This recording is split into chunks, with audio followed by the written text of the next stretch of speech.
감사합니다. 예수님, 예수님으로 기도합니다. 아멘. 아멘. 아멘. 아멘.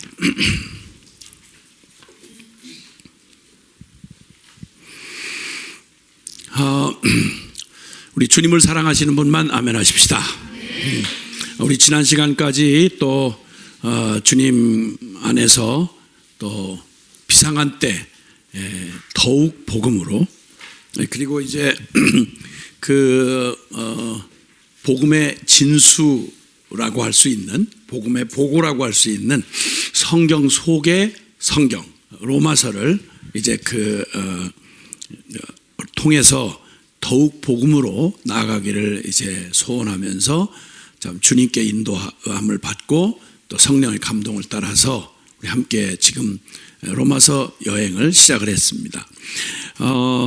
로마서 1장을 우리가 1장을 보면서 우리 로마서 1장 안에 하나님께서 로마서의 놀라운 복음의 진수를 펼쳐 주시기 위해서 1절부터 17절까지 이미 사실은 로마서에서 들려주고 싶어 하시는 복음의 아주 소중한 그런 내용들을 이렇게 압축해서 이렇게 개요처럼 이렇게 분명하게 보여주셨습니다. 그래서 이제 이후로는 우리 로마서 1장 전반부에서 이렇게 보여주는 그러한 그런 키워드라고 할 수 있는, 그러게 꼭 주목하고 그 개념을 딱 명확히 해야 그 다음 이제 이렇게 이게 무슨 학문적인 어떠한 기대를 가지고 로마서를 그냥 본다든지 이런 태도는 바르지 않다 이렇게 말씀드렸죠. 지적 탐욕이나 혹은 지적 호기심으로 성경 공부를 그런 식으로 하는 건 그건 바람직하지 않고, 물론 이제 그런 여러 노력이 다 귀중하고 또 값지게 쓰여질 수 있는 것이긴 하지만, 그러나 하나님 주신 말씀의 본래 목적을 우리 앞서서 먼저 처음 우리의 태도를 결정하면서 그렇게 했던 것처럼 하나님의 말씀을 대하는 데는 항상 누군가의 말처럼 하나님의 말씀은 바로 그분을 대하는 통로인데, 하나님의 말씀을 들으면서 우리의 심령이 매 순간 부흥하지 않는다, 부흥이 일어나지 않는다, 이것은 뭔가 문제가 있다. 이게 찰스 피니의 고백처럼 그렇죠. 그래서 말씀을 대할 때는 항상 개인적으로 우리가 매일 묵상을 할 때나 또 어느 때나 그렇지만 하나님의 말씀을 들을 때 설레는 마음으로, 경외하는 마음으로, 그리고 생명을 주시는 말씀이기에 그분의 권위 앞에서 종이 듣겠나이다, 말씀해 주옵소서, 이렇게 받는 것이 당연한 일이고, 그렇게 할 때 그 말씀을 원래 주신 것이 우리의 또 다른 지적 만족을 위해서 주셨거나 여가가 남아서 주님 무슨 농담하시거나 이런 게 아니잖아요. 이게 생명에 걸린 문제거든요. 특히나 이 말씀은. 그래서 그 말씀의 바른 그런 경외함의 태도를 가지고 믿음, 오직 믿음, 순종을 전제로 한 믿음을 가지고 이 말씀을 대하는 것이 합당하다라고 하는 말씀을 좀 드렸습니다. 그래서 이제 그 말씀을 이렇게 받으면서 말귀를 알아들어야 되잖아요. 말귀를. 그러니까 무슨 말을 이렇게 앞으로 이제 계속 펼쳐갈 때 우리가 서로 이렇게 이해하는 줄 알고 믿음에 관해서 믿음으로 하세요, 그게 믿음이 중요한 거예요, 믿음으로 이게 가능한 거예요 하는 얘기를 할 때 믿음이란 말의 개념이 정확하게 서로 공유되지 않으면, 명확하지 않으면 단어는 다 쓰는데 자기 멋대로 믿음을 생각한단 말이에요. 그러니까 실컷 듣고도 엉뚱한 결과를 나오는 거예요. 말귀를 못 알아듣는 거죠. 그래서 그런 일이 되지 않도록 먼저는 하나님이 요 언어를 주실 때 요런 단어 안에 있는 개념을 바르게 이건 이런 의미구나 라고 하는 걸 바로 알아야 그 다음에 이제 그게 왜 그토록 중요하고 그게 핵심이고 그게 정말 본질인지에 대해서 그 다음 이제 계속 그 진리를 풀어나가 주시는 그 진리를 따라가면서 거기서 진짜 주님의 그 진리의 그런 축복과 그 능력들을 경험하게 된다는 말이죠. 그래서 로마서 1장에 예수 그리스도의 종 바울은 사도로 부르심을 받아 하나님의 복음을 위하여 택정함을 입었는데, 이 복음은 하나님이 선지자들을 통하여 그의 아들에 관하여 이 짧은 문장 안에 정말 빠져서는 안 되는 아주 그냥 핵심적이고 그냥 정말 그런 본질적인 그런 표현, 그런 단어 이런 것들이 여기 그대로 녹아서 이걸 압축적으로 이렇게 설명하고 계세요. 그래서 이제 그 말씀의 의미들을 이렇게 좀 그 중에 우리가 좀 주목하면서 놓치지 말아야 될 내용들을 좀 살펴본 중에 여기 하나님의 복음이라는 말, 그렇죠? 이 복음은 사람들의 필요나 사람들이 만들어낸 어떤 따위의 인간의 지혜나 경험이나 뭐 탁월한 어떤 뛰어난 한 인간이 만들어낸 인간 수준의 복음 말고 하나님이 주신 복음이란 말이에요. 이러면 그냥 압도적인 표현이에요. 하나님이 주셨다는 거예요, 복음 자체가. 그러면 감히 거기에 어줍잖은 입질하지 말아야 된다는 거예요. 그 주제 넘은 짓으로 뭐 인간적 무슨 철학적 뭐 또 내지는 뭐 지성적 뭐 이런 식의 어줍잖은 주접을 떨지 말라는 거예요. 하나님의 복음이에요. 절대 권위를 말하는 거예요. 옛날에 그래서 같은 말을 전하지만 어명이요 이렇게 얘기하면 내용이 뭐든 간에 그건 막 사지를 벌벌 떨고 그냥 그 앞에 엎어지잖아요. 어명이요 이렇게 말하면 무서워하는 표현이라도 해봐야 이게 서로 이게 되는 거지. 어명이요. 죄송해요. 무리한 용어를 했어요. 하나님의 복음이라는 거예요. 꼭 염두에 두고 우리가 앞으로 계속 로마서에서 살펴보는 건 하나님의 복음이라는 그 엄청난 수준과 권위를 가진 말씀을 지금 대하고 있다라고 하는 걸 잊지 말고 들어야 된단 말이에요. 네. 아멘. 그리고 성경에 약속된 복음이에요. 이건 누가 장난질을 할 수 없는 이런저런 이론이나 무슨 막 그 논리적 뭐 이런 걸로 만들어낸 잡다한 얘기 중에 하나가 아니고 누구도 모방할 수 있도록 오직 유일한 책 바로 성경에 하나님의 말씀을 담아서 이게 성경의 권위를 가진 하나님의 말씀이다 이런 말이에요. 근데 그것은 다른 게 아니라 아들의 복음이다. 복음인데 아들의 복음이다. 이걸 또 뭐 분리해서 좀 생각을 해봐야 되겠습니다만은 이 복음은 그 여러 이 말씀에서 자기들의 필요를 따라서 추출해낸 수많은 주제 얘기가 아니고 하나님이 주려고 했던 복음은 그 핵심 결론이 뭐냐면 아들의 복음이다. 그 아들이 누구냐? 이게 이제 굉장히 관건이죠. 지금도 유대인들은 그들이 기다리는 메시아, 하나님이 약속한 메시아를 기다린다고 그래요. 근데 예수는 아니라는 거예요. 예수는 아니라는 거예요. 그 얘기를 분명하게 얘기하는 거예요. 그가 바로 예수 그리스도다. 2000년 전 갈릴리 나사렛에서 자라난 나사렛 예수, 동정녀 마리아에게 나신 그분, 베들레헴에서 약속대로 미가서 5장 2절의 약속대로 베들레헴에서 태어난 바로 아브라함과 다윗의 그 뿌리를 이어받은 이새의 뿌리에서 난 다윗의 사자, 이새의 아들 바로 다윗의 그 뿌리, 그래서 예수 그리스도로 오신 바로 그분, 그 다음에 그 복음을 받아서 믿게 된 성도라는 말 자체라 우리가 너무 요즘 교인이다 뭐 신자다 뭐 여러 표현들을 하지만 표현을 뭐라고 하든 간에 너무 오해가 많아요. 다 예수 믿는 줄 알아. 다 뭐 거듭는 사람처럼 얘기해. 아니요. 성경 분명히 말하죠. 얘기를. 여기서 말할 때 그렇죠. 모든 이방인 중에서 믿어 순종케 된 자. 그게 성도라는 거예요. 믿었는데 믿음 따로 순종 없이 그저 말로만 주여 주여 하는데 살기는 지멋대로 살아가는 이런 말도 안 되는 이상한 그런 성도는 없어요. 여기 믿어 순종케 된 사람, 그리고 예수 그리스도의 것으로 부르심 받은 사람. 그 완전히 예수님을 믿고 성도가 됐다는 말은 아예 소유권 자체가 내 인생 내 거 이게 아니고 완전히 예수님의 핏값으로 산 그리스도의 것이 된 거죠.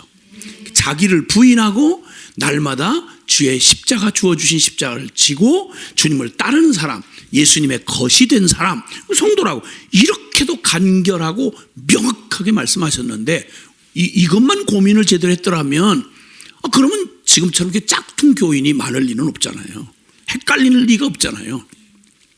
그리고 그 사람들은 하나님의 사랑하심을 받고 성도로 부르심을 입은 사람들이다. 이건 무슨 인간 차원에서 어떤 종교적 노력이나 막 영성을 들이파고 이렇게 되는 게 아니라 하나님의 절대 주권으로 그분이 부름을 입어 하나님의 부르심을 입어서 그 하나님의 사랑하심을 깨닫게 된 사람들, 그들이 바로 성도다 이렇게 얘기하는 거죠. 그 다음에 오직 믿음, 이게 복음의 핵심이 되는 바로 그 내용, 의인은 믿음으로 말미암아 살리라. 우리의 일반적 상식이나 보편적 가치로는 도저히 이해가 안 되는, 상선벌하게 익숙하잖아요. 인과응보에 익숙하고, 그러니까 착한 사람은 상 받고 또 악한 사람은 벌 받는다. 그러니까 천당 좋은 일 많이 한 사람이 간다. 그 형편은 저기 한 사람, 악한 사람은 악인은 그런다. 하나님 모르는 사람들도, 인본적인 그런 저기를 가진 사람들도 순천자는 흥하고 역천자 망한다. 하늘의 뜻을 순종하면 잘 되고, 그리고 하늘의 뜻을 거역하면 망한다. 그 정도는 다 보편적 우리 상식이에요. 근데 이 말하고 정반대되는 말이, 반대 개념을 가지고 있는 게 믿음으로, 선행으로 구원받는다면 알겠는데 믿음으로 의롭게 되고 구원을 받는다. 이게 로마서의 핵심이에요. 아주 역설적인 진리입니다. 이게 왜 하나님의 복음에 이런 신비한 얘기가 나와야 되는가? 그 다음에 또 하나는 하나님의 의에 관한 얘기입니다. 그러니까 이런 걸 하나하나 이런 개념이 명확하게 아구를 맞춰갈 때 악 소리가 나는 거죠. 우와! 무릎이 털썩 꿇어지고 영혼이 그냥 죽었던 영혼이 그냥 막 살아나고, 복음의 그런 영광과 능력과 축복을 이제 실제된 복음인 거. 이게 이 복음이 그냥 죽은 이론이나 관념이 아니구나. 정말 살아계신 주님이 이 복음으로 나를 만나 주셨구나 라는 사실을 알게 되고 그 복음을 누리고 증거하게 된다 이 말이죠. 예, 아멘. 자, 그래서 이제 그 모든 개념은 이렇게 저렇게 이제 장을 따라서 가긴 가겠습니다만은, 순찰을 따라 가긴 가겠지만, 그러나 그 장을 따라 가는 동안에 이런 얘기들이 점점 뜻이 아주 명료하고 분명하게 밝혀진다 이 말이에요. 자, 그런데 오늘 먼저 좀 이해하는데, 로마서를 이해하는데 도움이 되는 건 로마서의 기자, 즉 성령께서 그 통로가 되는 바울이라고 하는 사람을 사용하셔서 로마서를 기록하게 됐는데, 그를 아는 것이 중요합니다. 왜? 자기가 그 소개를 해요. 1장 1절에 시작. 예수 그리스도의 종 바울은 사도로 부르심을 받아 하나님의 복음을 위하여 택정함을 입었으니 라고 이렇게 표현합니다. 자, 여기 이 로마서를 기록하게 된 바울이라고 하는 사람, 이 사람을 아는 것은 로마서를 이해하는데 큰 도움이 됩니다. 왜 하나님이 로마서라고 하는 이 총체적 복음을, 그리고 복음의 진수를 바울이라고 하는 통로를 통해서 기록하게 하셨는가 라고 하는 것, 그것을 이해하는 게 필요합니다. 자, 그래서 오늘 여기 지금 이 시간에는 이 로마서를 기록한 예수 그리스도의 종 자신이 바울이라고 하는 사람, 이 사람 원래 이름은 유대인으로서 사울이었습니다. 네, 로마식 그 표현으로 말하면 바울이라고 이렇게 얘기를 한대죠. 자, 그런데 그가 자기의 신분을 말하기를 나는 예수 그리스도의 종입니다 이렇게 얘기해요. 여기서 철저히 자기 자세를 한정하고 분명히 태도를 결정한 게 뭐냐? 저는 종놈이에요 이 말이에요. 종은 절대 지 마음대로 뭔가를 결정하거나 지가 하고 싶은 얘기를 떠들어댈 수가 없어요. 이게 하나님의 말씀을 맡고 그 말씀을 부탁받은 자의 철저한 기본적인 태도예요. 하나님의 말씀에 뭘 덧붙이고 추가하고 지 생각을 뒤섞어서 하나님의 말씀을 그냥 지 생각을 인증받는 데다가 말씀을 이용하는 이 겁대가리 없는 자들이 얼마나 많은지 몰라요. 기독교 역사 내내 그런 것들이 아주 그냥 그 기생충 같은 것들이 많아요. 지금도 그래요. 지금도 성경 가지고 주의 이름 가지고 복음이라는 걸 가지고 신학이라는 이름을 가지고 그런 정말 그 겁없는 인생들이죠. 어떻게 감히 하나님 앞에 겁대가리도 없는 거지. 할 일이 따로 있지. 어디다가 감히 손찌검을 하고 손을 대. 말이 안 되는 얘기죠. 이 태도를 명확하게 한 표현으로 정확하게 말. 저는 예수 그리스도의 종입니다. 한번 따라해 봅시다. 저는 예수 그리스도의 종입니다. 아멘. 이 태도를 아주 명확하게 하는 게 필요해요. 그런 면에 있어서 바울은 자신을 예수 그리스도의 종이라고 분명히 말합니다.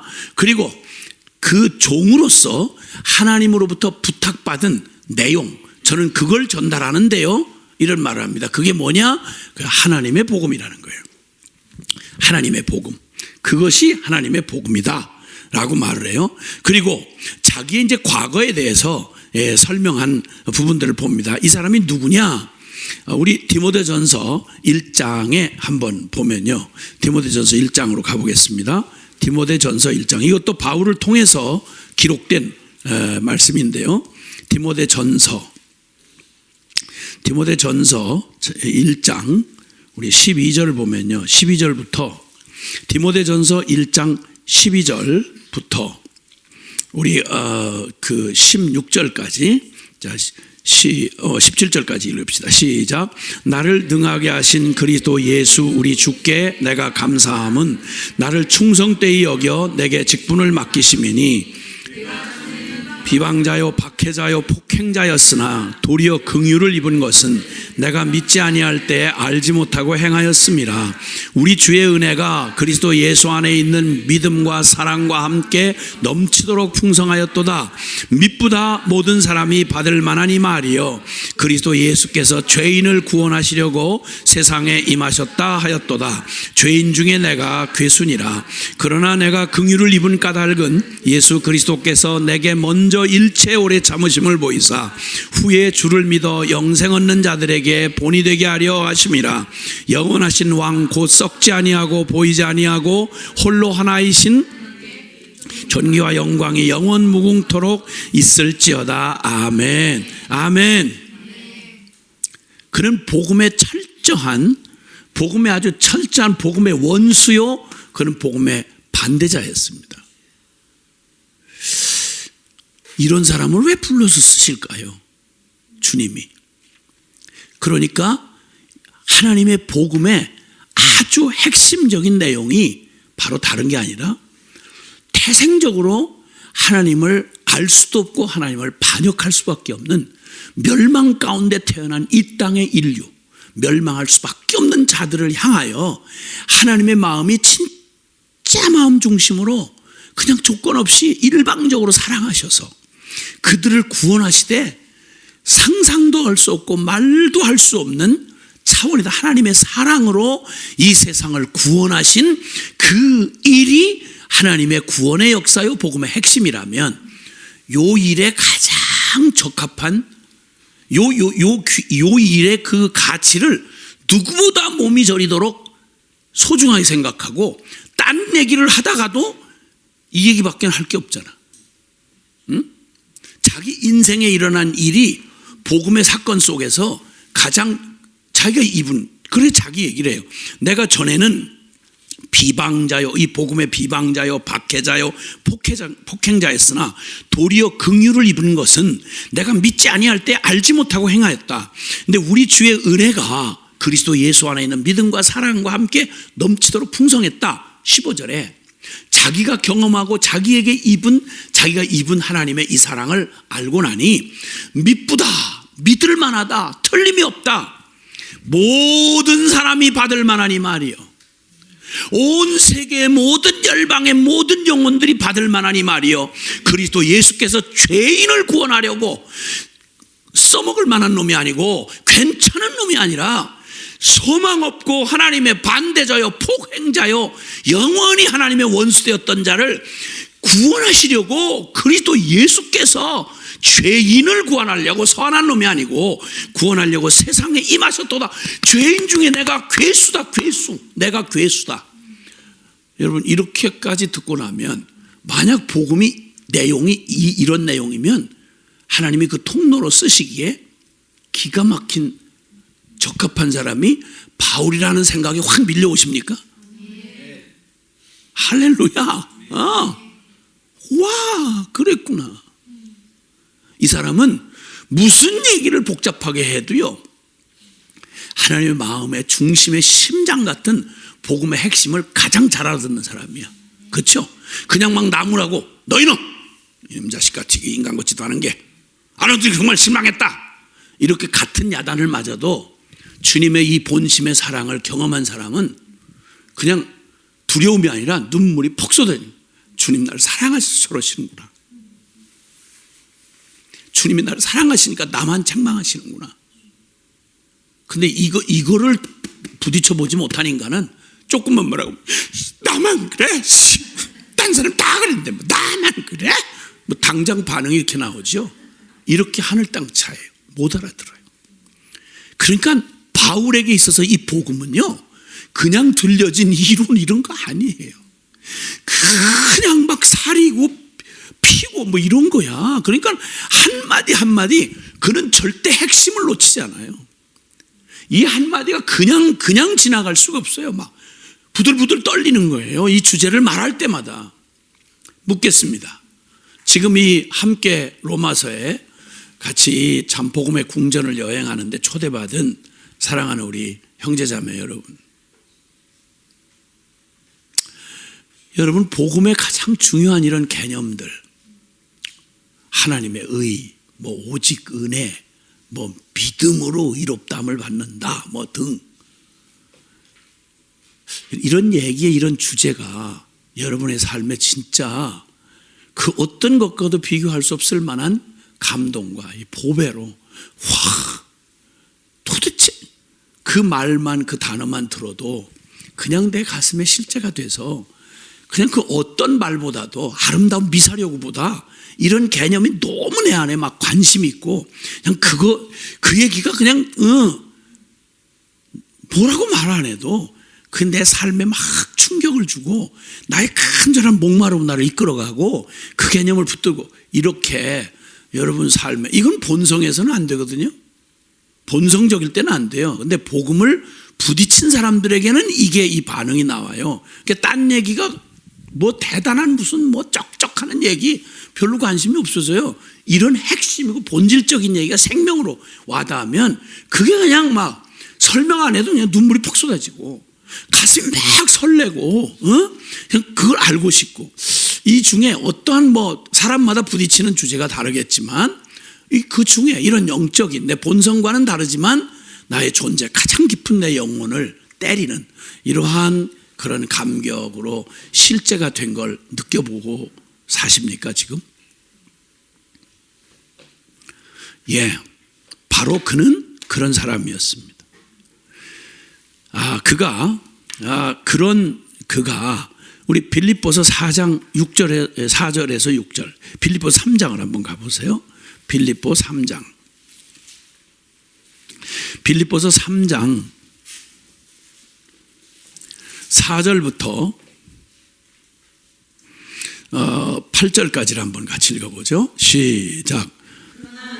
육체를 신뢰할 만하니 만일 누구든지 다른 이가 육체를 신뢰할 것이 있는 줄로 생각하면 나는 더욱 그러하리니, 나는 8일 만에 할례를 받고 이스라엘 족속이요 베냐민 지파요 히브리인 중에 히브리인이요 율법으로는 바리새인이요 열심으로는 교회를 박해하고 율법의 의로는 흠이 없는 자라. 그러나 무엇이든지 내게 유익하던 것을 내가 그리스도를 위하여 다 해로 여길 뿐더러 또한 모든 것을 해로 여김은 내 주 예수 그리스도를 아는 지식이 가장 고상하기 때문이라. 내가 그를 위하여 모든 것을 잃어버리고 배설물로 여김은 그리스도를 얻고. 아멘. 아멘. 이 사람 지금 나 육체적으로 말하면 신뢰할 게 많은 사람이었다. 그래서 온통 이 사람을 사로잡고 있었던 건 유대인의 혈통적 자긍심이었어요. 그리고 철저한 율법주의, 그냥 최고한, 요즘으로 말하면 아주 진짜 말 그대로 이제 모태신앙들, 그냥 명문가에서 태어나서 진짜 말 그대로 자타가 공인하는 아주 모태신앙의 자존심이 잔뜩 있는 사람이었어요. 그게 다 자랑거리였어요. 내가 그 교계에서 어떻게 인정받는지 아느냐고, 내가 명문신학대학을 나왔다고, 내가 그래도 교계에서 무슨 일 한 줄 아느냐고, 우리 교회가 얼마나 실력 있는 교회인 줄 아느냐고 자랑할 게 너무 많은 거죠. 그도 자랑할 게 있었던 거예요. 유대인들은, 우리 지금 개신교인들은 뭐 이런 정도의 자긍심하고는 차원이 달라요. 차원이. 유대인이라는 말, 할례 받았다는 말, 그가 가문, 여기 난 이스라엘 중에 이스라엘이고 베냐민 지파고 히브리인 중에 히브리인이고 더군다나 율법으로는 바리새인이다. 이렇게 하는 정도면 육체로 자랑할 만한 아주 충분한, 그를 그냥 온통 관심이 그의 관심을 끌 만한 이슈들, 유대인들이 들으면 이렇게 할 만큼 온통 그들의 관심이 거기에. 오늘날 보통 교인들 이러면, 보통 뭐 사역자들 이러면 관심이 확 들어오고, 그분이 그런 분이에요? 와, 이야, 이럴 정도의 내용을 다 가지고 있던 사람이에요. 그런데 그러나 사건이 있었죠. 복음 대신 예수 그리스도를 만나고 난 다음에 그가 모든 것을 해로 여기고, 아니 뭐 무관심에 졌다는 정도가 아니고, 자기가 자랑하고 의미를 부여했던 그런 껍데기 같은 얘기들 그냥 다 해로 여기고 배설물 똥처럼 여겼다는 거야. 왜? 예수를 아는 지식이 너무 고상해서. 그러니까 이 사람에게, 바울에게 예수 그러면 얼마나 그냥 부들부들 떨리는 거예요. 항상 현재형으로 심장 박동보다 더 충격적인 거예요. 그리고 그는 로마서 7장에 가보시면 그가 그렇게 자랑스럽고 긍지를 가지고 있었던 율법적 그런 그 열심을 가지고 있었을 때를 회고하면서 그렇게 얘기를 해요. 로마서 7장 20절부터 24절까지요. 로마서 7장 20절부터 24절까지 시작.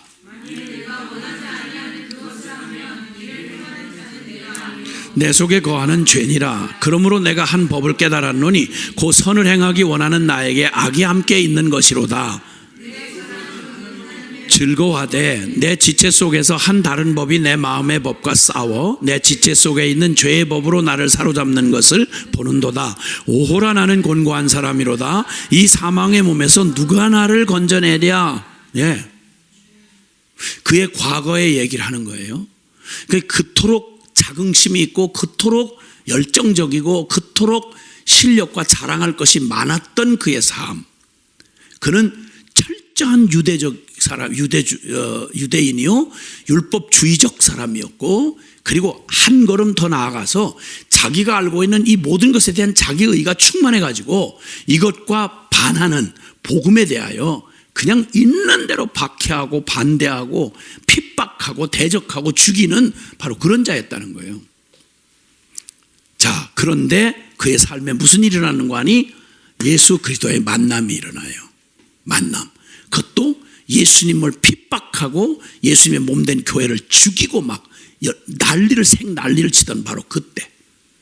아니, 차분하게 해서 예수님한테 무슨 공적을 쌓을 때가 아니고 예수님 앞에 가장 사악하게 하나님을 반역하고 대적하는 원수의 편에서 예수님을 향해, 심장을 향해서 칼끝을 겨누고 있는 그때 말이에요. 그때 있는 대로 악을 꽃피워내고 하나님을 향하여 대적의 발뒤꿈치를 딱 들고 예수님의 심장을 향해서 칼끝을 들이대던 바로 그때 부활하신 예수님을 만나요. 아주 극적인 상황에서 만나는 거예요. 그렇게 만나가지고 아시죠? 사도행전 9장 19절에서 우리 9장 1절에서 19절까지 보면 그 극적인 예수님을 만나는, 다메섹에 예수님 믿는 사람들을 잡아 죽이러 쫓아가던 바로 그때 다메섹 도상에서 예수님, 부활하신 주님을 만나죠. 그러니까 완전한 주님의 주권과 은혜, 이 사람에게 은혜라는 말, 이 사람에게 주권이라는 말은 그러니까 하나님의 복음, 하나님의 주권, 이러면 누구보다도 막 철저하고 막 실제가 된 생명으로 그냥 반응을 하는 그런 거지 이론일 수가 없었어요. 왜냐면 자기 생에 나타나는 일이 그러니까. 이건 자기 의도나 무슨 뭐 찾으려고 노력했거나 뭐 이런 게 아니라 외래 그냥 하나님을 대적하고 막 죽이려고 덤벼들다가 도저히 계산이 안 되는 그 상황에 하나님의 일방적 주권으로 부활하신 주님을 만나게 되고, 그렇죠? 그리고 기적이잖아요. 설명할 수 없는 기적.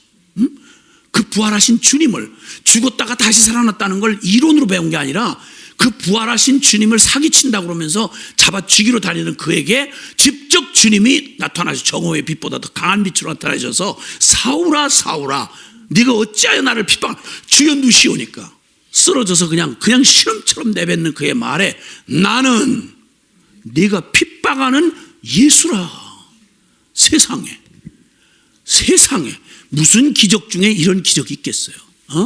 그렇게 해서 예수님을 본 사람이에요. 그러니까 이 예수님에 대하여 그렇게 유대인들이 비하하고 오히려 심지어 로마의 사형수로 잡아 죽이고, 지금도 그 나사렛 예수 그러면 유대인들이 지금도 2000년이 지난 지금도 유대인들에게 예수님은 아야, 이름 부르면 부정타는 아주 형편없고 그들의 삶 속에 요만큼의 존경심이나 이것 없이 지금까지 2000년이 넘도록 지금도 정통 유대인들은 이렇게 취급하고 짓밟고 죽이고 또 죽이는, 이게 바로 예수님이에요. 그 이스라엘 역사 속에 바울 이상 예수님을 핍박한 사람이 없고 바울 이상 예수님을 경멸하는 사람이 없단 말이에요.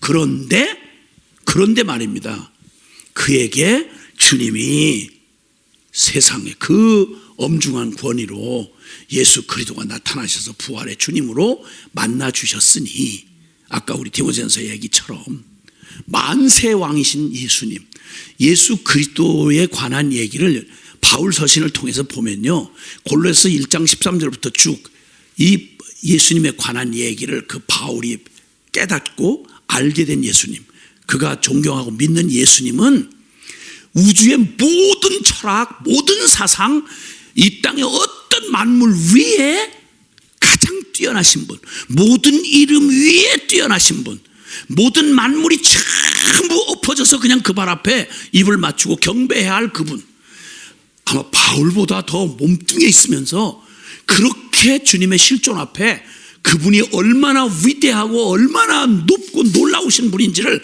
아는 사람이 그 이상 누가 있겠어요? 그 이상 누가 있겠어요? 와우, 할렐루야. 놀라우시잖아요. 그러니 그가 말하는 예수라는 이름, 하나님의 아들 얘기하고 예수 그리스도 이렇게 말할 때 그냥 어줍지 않게 몇 마디 주워 배운 신학 지식 가지고 막 떠들어대고 분석해가면서 얘기하고 감동 하나도 없이 매일 예수님 그리스도 뭐 찬송하면서 예배하면서 눈꼽만큼도 두려움이 전혀 없이, 뭐 신앙도 아니고 종교도 아닌 연불하는 사람만큼도 못하는 이런 오늘날 이 허접한 교인들의 입에서 오르내리는 예수 정도겠어요? 얼마나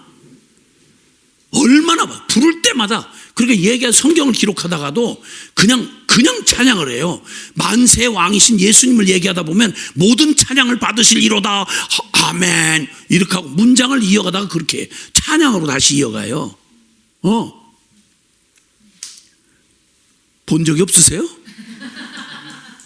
아까 디모데전서 1장에서 읽을 때 봤잖아. 그냥 뭐 얘기하다가 그냥 감격해서 문장을 그냥 이 문장을 이렇게 차분하게 써나가는 그냥 문장 중인데도 하나님 앞에 서 있는 사람이야. 그러니까 찬송하리로다, 경배를 받으실리로다 하고 경배를 하고 그 다음에 다시 글을 이어가요. 그 정도였어요. 그분이에요. 우리가 믿는 그분이 똑같은 그분이세요. 할렐루야. 그 다음에 그는 예수 그리스도를 만난 뒤에 주님께서 계시를 그에게 주세요. 계시를 주시는데요. 여기는 뭐 기록이 안 돼 있지만 계시를 주시는데, 그가 예수님으로부터 직접 그 만난 이후에 주님이 계시를 주시는데요. 그가 받은 계시를 우리 갈라디아서 1장 11절 이하에 그 다음에 골로새서 1장 25절 이하, 이렇게 그가 주님으로부터 직접 계시를 받은 사람이에요. 자, 보시겠습니다. 우리 먼저 갈라디아서 1장 찾으시면 갈라디아서 1장 찾으시면 한번 보세요. 11절부터 자, 시작. 형제들아, 내가 너희에게 알게 하노니 내가 전한 복음은 사람의 뜻을 따라 된 것이 아니니라. 이는 내가 사람에게서 받은 것도 아니요 배운 것도 아니요 오직 예수 그리스도의 계시로 말미암은 것이라. 내가 이전에 유대교에 있을 때 행한 일을 너희가 들었거니와 하나님의 교회를 심히 박해하여 멸하고 내가 내 동족 중 여러 연갑자보다 유대교를 지나치게 믿어 내 조상의 전통에 대하여 더욱 열심히 있었으나 그러나 내 어머니의 태로부터 나를 택정하시고 그의 은혜로 나를 부르시니가 그의 아들을 이방에 전하기 위하여 그를 내 속에 나타내시기를 기뻐하셨을 때에 내가 곧 혈육과 의논하지 아니하였다. 아멘. 아멘. 지금 제가 지금까지 설명했던 얘기를 요 내용에 다시 그대로 다 얘기하고 계시죠. 그가 하나님의 복음이라고 말할 때는 얘기 차원이 다른 거예요. 계속 그 반대의 개념으로 사람에게서 난 건 아니다. 잡다한 인간들의 이론을 덧붙여서 멋있는 얘기를 꾸며낸 게 아니다. 그건 하나님의 복음이다. 그 복음은 바로 그 그리스도 예수 그리스도의 계시로 말미암은 거다. 나는 원래 율법을 모르는 사람이 아니다.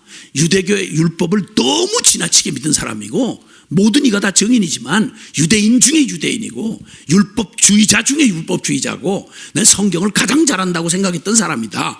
그런데 이게 모두 다 쓰레기 똥처럼 내가 져버리는 건 그 모든 얘기의 핵심이 바로 예수 그리스도라고 하는 신비, 그리고 그 놀라운 영광 받으실 하나님이시며 사람이 되어 오신 우리의 영원한 구주 되신 복음 되신 예수 그리스도다.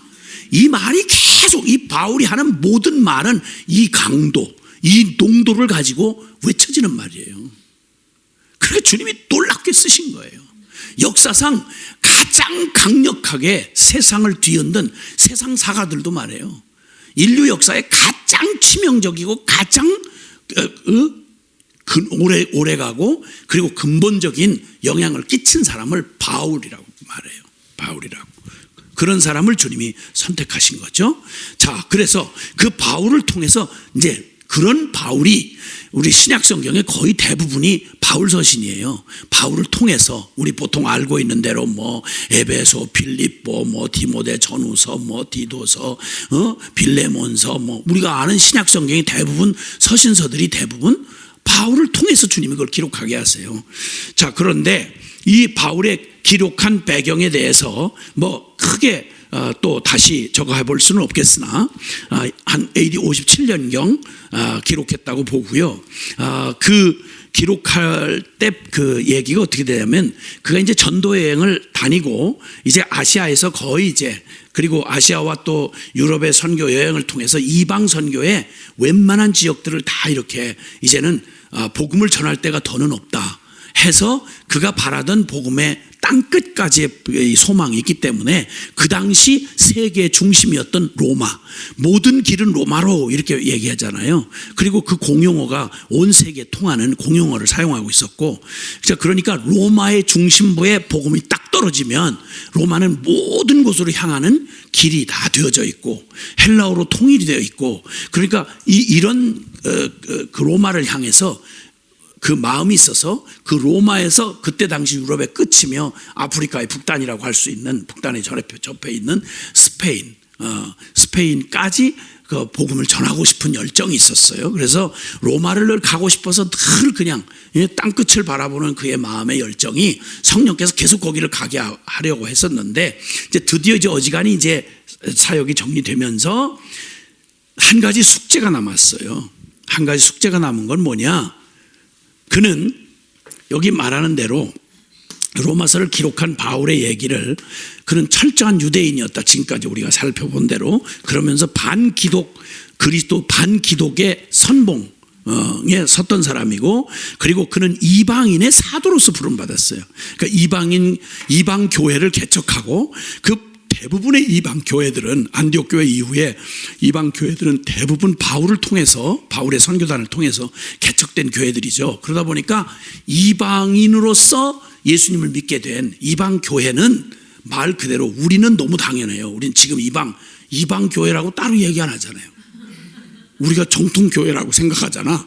근데 교회의 그 뿌리를 이렇게 생각해 보면 우리는 유대적 기독교의 유산을 받아서, 그리고 그 복음을 전해받은 이렇게 그 교회로서 유대인 쪽에서 보면 정통이라고 말하는 원래 뿌리라고 하는 유대인 쪽에서 보면 이방 교회야. 그 이방 교회로서 이제 세워졌는데 그 당시만 해도 이제 이방인의 사도이며 이방 교회 아버지로서 책임감이 큰 거예요.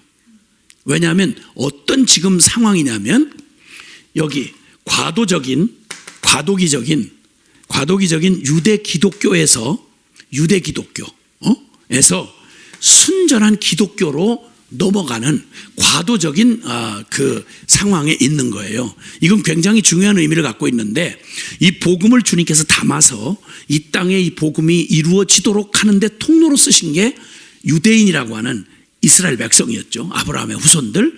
아브라함의 후손을 통해서 예수님도 오시고, 왜냐하면 하나님이 영원히 언약을 이루시고 세상에 통치자이시고 그 구원이 하나님의 구원이 된다는 사실을 알리기 위해서는 역사에 실제된 하나님의 언약이 성취한 한 대상을 붙들고 그 역사를 이루어 가실 때 비로소 그 말씀이 그냥 허공했던 이론이 아니라 실제라는 걸 알려줄 수 있는 샘플로 뽑힘받은 선민이 이스라엘이었죠.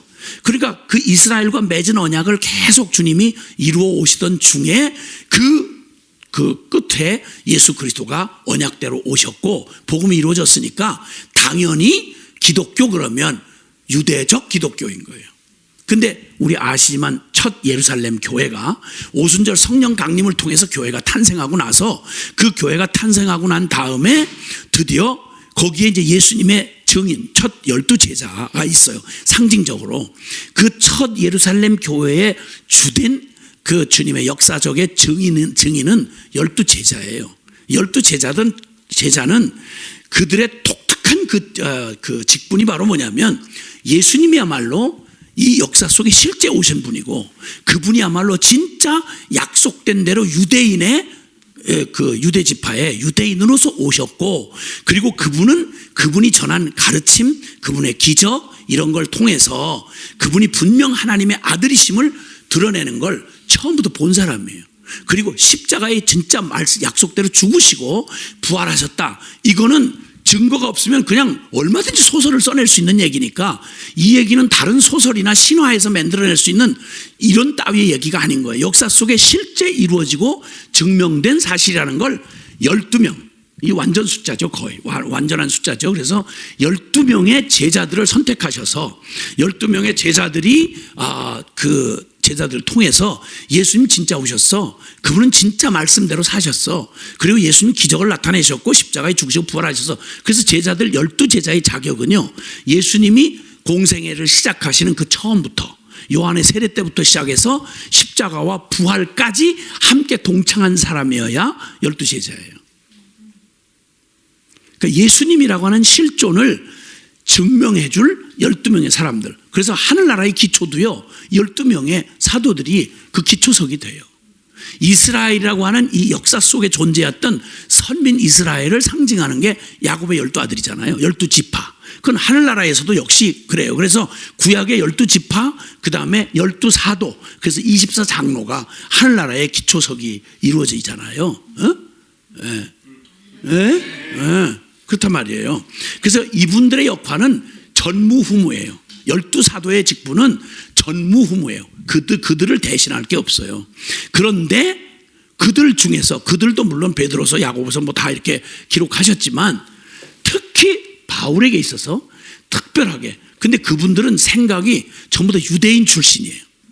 유대인 출신이다 보니까, 거의 다 유대인 출신이다 보니까 이 사고가 유대인이 이를 통해서 언약하신 구약의 모든 언약이 유대인과 언약을 한 거니까, 그것은 영적으로 말하면 앞으로 태어날 우리 그 하나님의 교회를 상징하지만 실제 역사적인 실제 당사자로는 유대인이었단 말이에요.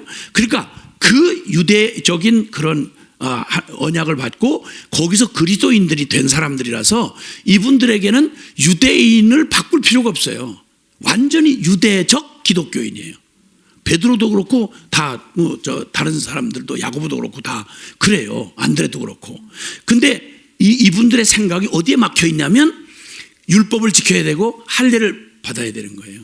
유대인의 가장 중요한 게 그거니까 할례 받고 그리고 유대인이 된 다음에 그 다음에 그리스도를 믿어야 돼. 그러니까 이방인에게 그냥 아무 과정 없이 유대인이라고 되는 거 할례라는 과정 없이 예수님을 믿어서 하나님 백성이 된다. 이 사람들 사고로는 안 되는 거예요.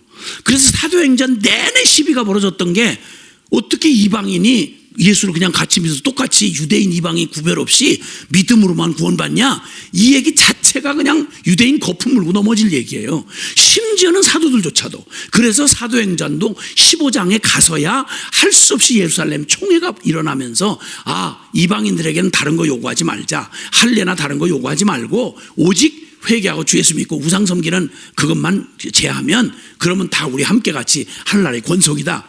이건 지금 우리한테는 너무 당연한 얘기인데 그 당시 유대적 기독교의 배경을 가지고 있는 사람들한테는 있을 수가 없는 얘기예요. 너무 어려웠어요. 베드로조차도 나중에 바울에게 책망을 받는 일이 생겨요. 왜냐하면 몸에 배가지고 이방인하고 교제하면 이거 법이 아니야. 유대인으로서는 안 되는 거야. 이래가지고 외식을 하는 바람에 그냥 바울이 유대인처럼 살지도 못하는 게 그냥 말하면 잽이 안 돼요. 유대인 자격으로 말할 것 같으면 베드로는 어부 출신이고 여기는 정통 그냥 아주 유대 중에서 최고한 사람이었거든요. 이 바울이 유대인 중에 아주 뼛속까지 골수 유대인이었어. 근데 그 율법을 그렇게도 주장하던 그가 부활하신 예수님을 만나고 이 개념이 그대로 그냥 막 순전한 그리스도의 복음, 이 진리를 알고 났더니 이제는 유대적 과도기에 있는 유대적 기독교 예루살렘 교회가 이제 완전히 핍박으로 박살이 나면서 흩어진 무리들이 배운 게 아니고 어떻게 하다가 그냥 한번 유대인에게만 전도하다가 어떻게 하다 이방 출신 이방인 땅에서 살던 유대인 유택의 이방인이었던 사람이 예수 믿고 자기도 유대인 이방인이었었으니까 그리고 그 사람한테 복음을 전했는데 놀랍게도 어떻게 율법도 모르고 할례도 안 받은 것들이 어떻게 예수님 믿고 구원받는다는 말을 알아들어가지고 뒤집어지는 거야. 그래가지고 놀래가지고 이게 웬일인가 해가지고 전도를 하다가 예루살렘 교회가 그 얘기를 듣고 이게 무슨 얘기냐, 이게 무슨 이단이 나왔냐 이래가지고 사도들이 나와서 조사하러 나왔다가 우리와 똑같은 성령을 받았네, 우리가 똑같은 복음을 믿네 이래가지고 간신히 인정하고. 그래서 사도행전은 엄밀하게 보면 사도행전이 아니라 성령행전이에요. 항상 성령이 먼저 행하시면 이 사도들을 이렇게 뒷짐지고 와서 이게 진짜 이게 제대로 믿은 거 아닌가 이렇게 검사하러 다녔어. 검사하러. 부끄럽지만 사실은 성령행전이야. 그래가지고 어쨌든 이런 초기 유대적 기독교에서 과도기에 이 기독교에서 이 온전한 그 모든 그림자와 모형으로 보여졌던 유대의 율법과 할례와 이 모든 것들이 궁극적으로 뭘 나타내 주는지 어떤 복음을 말해 주는지를 완성됐는지를 알고 정확하게 율법과 그 행위로 끝까지 살아본 사람, 율법에 정통하면서 그러다 결국 받아들일 수 없어서 막 펄펄 뛰고 핍박하고 박해하다가 실제 되시는 예수님을 실제로 이론이 아니라 실제로 만나고 나서 부딪혀진 제 13번째 사도. 그러니까 정식 사도가 아니에요. 12사도의 기준에서 보면 바울은 그걸 본 적이 없어요. 근데 그는 부활하신 예수님을 봤어요. 부활하신 예수님 직접 만나가지고 그분에게서 직접 계시를 받았다고 그러잖아요. 난 사도들한테 배운 게 아니다. 전수받은 게 아니고 12사도가 예수님에게 직접 받은 것처럼 나는 부활하신 주님에게서 직접 받았다. 그걸 어떻게 입증을 해요? 그걸 어떻게 증명해요? 그러니까 가서 자기가 전한 복음을 이방인 가운데 전하면서 역사가 일어난 얘기를 자기가 만난 예수님 얘기를 하니까 베드로가 깜짝 놀란 거예요. 이건 사기가 아닌 거야. 이건 예수님을 직접 만나지 않고는 결코 알 수 없는 비밀을 바울을 통해서 얘기하시는 거예요. 그러니까 베드로도 인정을 하고, 그러니까 예루살렘 과도적, 말하자면 유대적 기독교인이었던 바로 그들이 그 기본 그 베이직 인사들이 바울이 받은 복음 만난 예수님이 진짜야, 사실이야, 이래서 교제의 악수를 했다 이렇게 말하잖아요. 그래서 이제 이방 교회도 똑같은 등급의 똑같은 하나님의 백성이고 동일하게 복음의 핵심을 받아서 거듭난 주의 백성이다, 이 말을 교회다 이렇게 인정을 해야 되는데 심리적으로 이 과도적 그 기득권을 가지고 있었던 예루살렘 교회의 사도들은 이걸 받아들이기가 문화적 정서적으로 어려운 거예요. 그러니까 자꾸만 옛날 얘기하고 싶은 거예요. 그래서 성경 얘기가 그냥 그 복잡하게 유대 예루살렘에서 온 거짓 교사들, 그러니까 복음을 제대로 못 깨달은 반쯤 끄실러 가지고 예수님 믿는다고는 하는데 유대적 그 전통과 그 긍지가 그냥 있는 대로 남아있는 사람들 있잖아요. 그 주 딴에는 열심히로 한다고 하는데 바울이 세운 교회를 가장 핍박하고 흔들고 뒤집어 놓았던 게 예수 믿는다고 찾아온 거짓 교사들이었어요. 그게 유대적 기독교인들이에요. 자, 이 상황을 좀 이해하실 수 있나요? 그리고 그들이 하는 말이 훨씬 더 우리의 본성에 맞아요. 그게 다른 거 없어요. 율법 지키고 선하게 착하게 살아야 그래야 하나님, 공의로우신 하나님이 구원해 주신다. 이 말이 바로 율법 행위주의자들의 얘기예요. 근데 그 얘기에 사실 그건 껍데기고, 그 율법의 진짜 말하는 건 율법을 통해 보니까 네가 어떠냐? 소망 없지?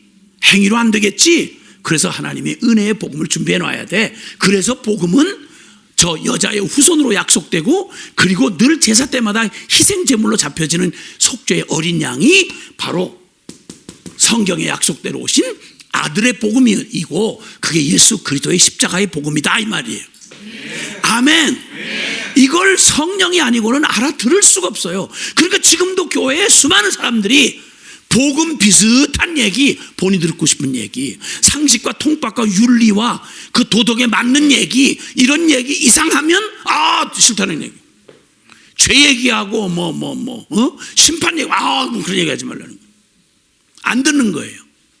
그러니까 복음이 십자가의 도가 유대인에게는 거리끼고 이방인에게는 미련에 가게 들려.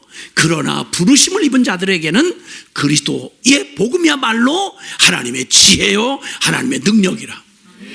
아멘, 아멘, 아멘. 그러니 이 과정을 겪어야 하는 과도적 유대 기독교에서 순전한 기독교의 핵심, 율법의 본질, 핵심, 하나님이 주신 복음을 사도 바울보다 더 정확하게 할 사람이 있겠어요, 없겠어요? 없어요. 역사상 진짜 하나님이 준비해 놓은 거예요.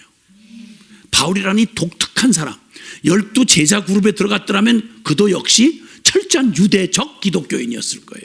근데 그가 반대편에서 있는 대로 막 펄펄 뛰고 막 죽이고 생 난리를 치다가 이 부활하신 예수님을 만나니까 그가 알고 경험했던 모든 율법이 그냥 있는 대로, 그냥 그 율법의 본질과 핵심이 그대로 그냥 그의 심장을 강타하면서 비늘이 확 벗겨지고, 그러니까 예수 그리스도 그가 말할 때에는 그 말이 과장이 아니에요. 나는 내가 유익하다고 생각했던 모든 것, 유대인, 바리새인, 가발리엘 문화생, 최고의 신학, 그 체험, 이 모든 거, 선행, 이거 전부 배설물 똥 같고 예수 그리스도를 아는데 이게 해악이다, 해악. 이거 다 내버리고 나는 오직 그리스도 예수를 아는 지식이 너무 고상하여 이 거친 십자가의 복음을 그렇게 자랑하고, 그래서 갈라디아서 6장 14절에 그러나 내게는 그리스도 예수의 십자가 외에는 아무것도 자랑할 게 없다는 거예요. 아무것도. 어느 신학에 무슨 박사를 되셨는데, 내가 어느 교단에 무슨 총회장님이신데, 이런 얘기를 할 겨를이 없어. 이게 너무 엄청나니까. 이렇게 절대적으로 이 십자가의 깊은, 이 거치는 십자가가 하나님의 가장 깊은 지혜요 권능이라는 사실을 바울보다 더 세게 부딪힐 사람이 어디 있겠냐고. 그래서 그가 이제 주님이 그에게 보게 하시는 이 모든 얘기가 그냥 들으면 잘 모르지만요, 이런 바울에게 있어서 하나님의 복음이라고 할 때 그 강조점이 어떤지는 아시겠죠? 성경에 약속됐다. 성경이 그냥 창세부터 시작해서 그가 알고 있는 성경에 달통했던 사람이에요. 그 성경이 어느 날 그냥 그대로 그냥 관통을 하면서 그냥 성경에 숨겨진 그 핵심 비밀이 그냥 다가오는데 진짜 터져나갈 것 같은 거죠. 그냥 예수 그리스도 십자가, 그러면서 하나님의 의, 오직 믿음, 그냥 말을 못 하겠는 거예요. 그러니까 하나님이 거룩한 주의 백성 된다는 게 혈통적으로 유대인 이런 따위 율법 좀 지키고 이런 게 아니고 성도가 됐다는 말의 가치가 얼마나 큰 건지, 그에게 성도는 그냥 머리 숫자 쓰는 교인이 아니었어요. 너희가 바로 그리스도의 피값으로 산 너희야말로 나의 기쁨이요 나의 면류관이다. 나는 너희를 위한 나의 수고, 절대 해산하는 수고를 할지라도 내가 너희의 모든 삶에, 하나님을 향한 삶에 관제와 같이 부음이 되었다.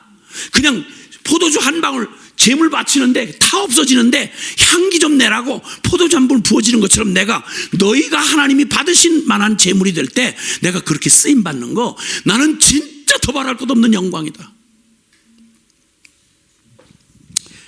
오 하나님, 이 놀라운 영광이, 이 바울을 만나주신 그리스도의 어마어마한 복음이 우리에게도 복음의 그 영광과 능력과 축복, 복음을 통해 나타난, 예수 그리스도를 통해 나타난 하나님의 사랑의 깊이와 높이와 넓이와 길이가 어떠함을 제발 좀 너희로 깨달아 알아서 하나님의 그 온전한 사랑 안에 너희가 그렇게 서게 되기를 내가 간절히 원하노라. 평생을 이 사랑에 붙들려, 이 복음에 붙들려서 그냥 깊이 나아갈수록 말을 잃어버리는 거야. 할 말을 잃어버리는 거야. 너무 엄청난 그 복음에.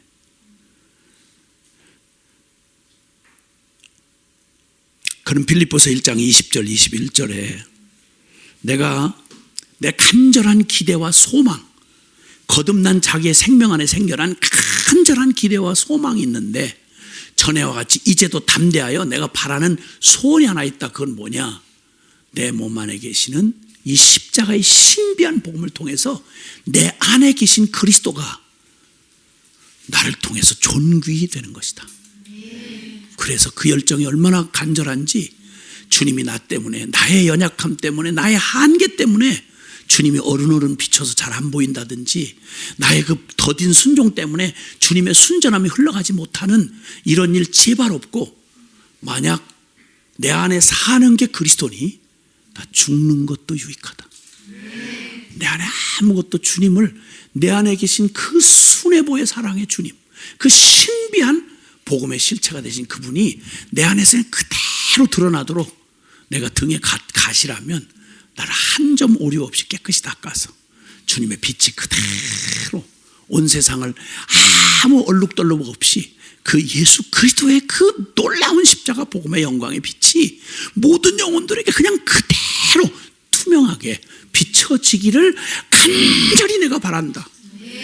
아멘, 아멘, 아멘. 오 주여, 2000년 기독교 역사는 영웅이 아닌 정말 작고 소심하고 연약한 진리력 같은 성도들이 어린아이로부터 높고 낮은 모든 사람들 가운데 그리스도인들이, 주님을 진정으로 만난 그리스도인들은 숫자의 개념이 아니었어요. 그들의 순전한 사랑은 예수님을 쏙 빼다 닮았어요. 내가 사는 거 아니고 내 안에 그리스도가 사니까. 우리가 믿음을 쓰는 길은 다른 거 없어요. 얼마나 내가 잘 갈고 닦아서 예수님 비슷하게 되느냐가 아니라 원래부터 안 돼. 그래서 늘 믿음에서 믿음이야. 나 죽고 예수 산 믿음. 갈라디아서 2장 20절 시작. 내가 그리스도와 함께 십자가에 못 박혔나니 그런즉 이제는 내가 산 오직 내 안에 그리스도께서 사신 것이라. 이제 내가 육체 가운데 사는 것은 나를 사랑하사 나를 위하여 자기 자신을 버리신 하나님의 아들을 믿는 믿음 안에서 사는 것이라. 아멘, 아멘, 아멘.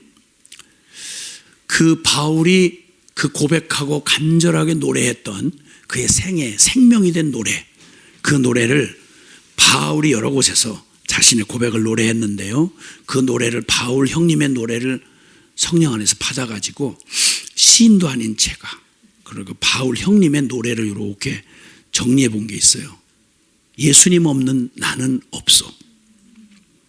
더 할 말도 꾸밀 것도 없어.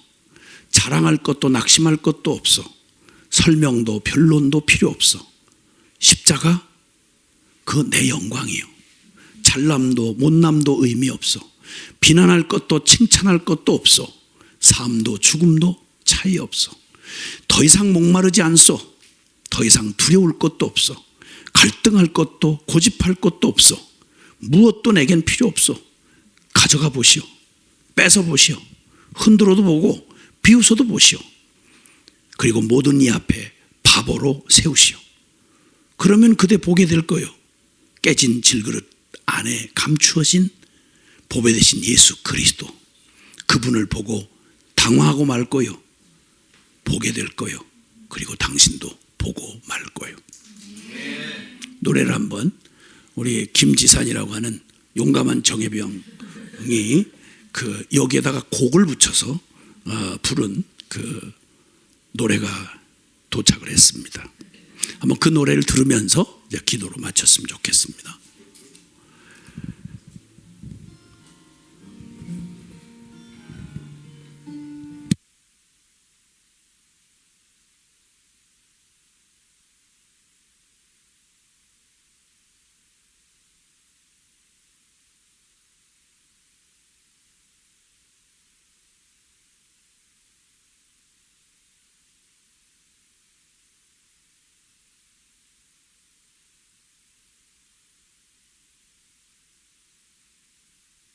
사랑할 것도 낙심할 것도 없소. 설명도 결론도 필요 없소.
아멘.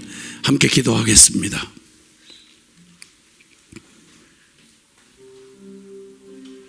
바울을 바울 되게 하셨던 바로 그 복음, 그리고 그를 통해서, 그의 심장을 통해서 그에게 무언가를 말을 하면 예수 그 하나님 아버지의 심장 안에 있는 그리스도를 통해 우리에게 생명 쏟아 주었던 그의 길을 엉뚱한 데 빠지지 아니하고 어줍지 않은 일에 혼돈되지 아니하고 그 핵심을 생명으로 전할 수밖에 없을 한 사람, 그를 통해서 로마서를 우리에게 전해준 총체적 복음을 전달해 주신 우리 하나님을 바라보면서 우리 믿음으로 고백하겠습니다.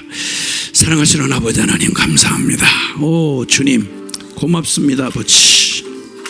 오 주님 감사합니다 아버지. 주님 감사합니다 아버지.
우리 한 번 더 기도하겠습니다.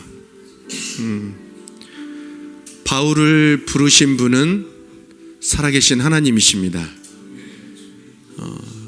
바울이 만난 하나님, 동일하게 우리가 만난 하나님이십니다. 바울을 부르신 하나님, 또 우리를 부르신 하나님이십니다. 바울 사도가 본 그 영광, 복음의 영광, 동일하게 우리가 본 복음의 영광입니다. 하나도 차이가 없고 동일한 예수 그리스도의 십자가의 영광이었습니다. 그토록 내가 사나 죽으나 내가 죄의 것이라고 외칠 수 있었던 바울이 만난 그 복음의 영광, 기쁨, 하나님의 나라, 동일하게 우리가 만난 예수 그리스도의 복음 안에 다 들어 있습니다. 이제 우리가 동일하게 로마서를 통해서 바울에게 주셨던 이 복음의 영광이 우리에게는 어떠한지 다시 돌아보면서, 하나님, 나를 부르신 하나님 동일합니다. 나에게 주신, 내가 만난 하나님 예수 그리스도의 복음 동일합니다. 하나님, 내가 그 영광을 향하여서 사나 죽으나 내 전부를 다 걸고 주님 이 복음 따라가겠습니다. 당신의 영광 가운데 내가 나아가겠습니다. 뒤돌아보지 않겠습니다. 오직 내가 사나 죽으나 주의 것입니다. 이 우리에게 주신 이 복음의 영광과 능력과 축복의 그 기쁨을 마음껏 주님 앞에 드리면서 내가 이 복음의 영광으로 초대로 내가 나아가겠습니다. 우리 함께 주님 앞에 기도하며 나아가시겠습니다. 할렐루야. 살아계신 하나님 아버지, 바울 사도를 부르신 살아계신 하나님, 동일한 나를 부르신 하나님이십니다. 바울 사도에게 만나주신 하나님, 동일한 저의 하나님이십니다. 바울이 만난 그 복음의 영광, 나에게도 찾아온 복음의 영광이었습니다. 하나님, 만나주신 예수 그리스도의 그 십자가의 복음, 저에게도 동일한 그 복음이었습니다. 하나님, 나도 이제 하나님 한 증인의 고백을 따라 아버지 주님 이 길을 따라가겠습니다. 당신의 영광 가운데 나아가겠습니다. 나의 전부를 걸고 나아가겠습니다. 나에게 가장 복된 길, 예수 그리스도의 십자가의 길로 하나님 나아가겠습니다. 주님, 이 복음의 영광과 능력과 이 축복을 마음껏 누리며 나아가겠습니다. 더 이상 바랄 것이 없습니다. 더 이상 기대할 게 없습니다. 주님, 오직 내 안에 예수 그리스도만 존귀케 되게 하여 주시고, 내 안에 예수 그리스도만 존귀케 됨을 고백하는 자로 나아가겠습니다. 주님, 끝까지 주님 오실 그날까지, 약속의 그날이 성취될 그날까지 주님 오직 이 복음 붙들고 십자가의 길로 갈 것을 믿음으로 선포합니다. 주님, 살아계신 하나님 아버지, 오해했습니다. 다른 줄 알았습니다. 성경에 나오는 사도들은 그 만난 복음, 그 만난 하나님, 사도들을 부르신 하나님은 특별한 하나님, 아니 특별한 부르심을 받은 자들. 그러나 하나님, 동일하게 오늘 이 로마서를 통하여서 말씀하시는 건 사도 바울을 부르신 그 하나님이 저를 부르신 하나님이었고, 사도 바울을 찾아오신 그 복음으로 찾아오신 예수 그리스도는 제가 만난 예수 그리스도였습니다. 하나님, 이제 다른 것 바라보지 아니하고 오직 내가 사나 죽으나 주의 것이라고 고백했던 것처럼 저의 삶이 오직 주님 앞에 드려지는 삶으로 나아갈 것을 믿음으로 선포합니다. 이제 이 세상의 영광은 없습니다. 오직 복음 되신 예수 그리스도가 나의 영광이며 나의 기쁨이며, 예수 그리스도의 십자가로 가셔서 모든 죽음을 당하시고 부활하시고 보좌 우편에 앉히시기까지 이 이루신 일이 제가 갈 길이며 저에게 이루어진 일입니다. 하나님, 절망하지 아니하고 낙심하지 아니하며 이제 천성을 향하여 우리에게 주신 이 복음, 예수 그리스도의 십자가 깃발 들고 끝까지 주님 오실 그날까지 달려갈 것을 믿음으로 선포합니다. 주님, 우리의 기도를 받으시고 우리 10년 가운데 일하여 주시옵시고, 우리의 모든 발걸음이 오직 예수 그리스도 주님 따라가는 발걸음, 순종의 발걸음, 예수 그리스도의 것으로 주님 드려지는 발걸음 되게 하실 주님 찬양합니다. 모든 것 주께 의탁하며 살아계신 예수 그리스도로 간절히 기도합니다.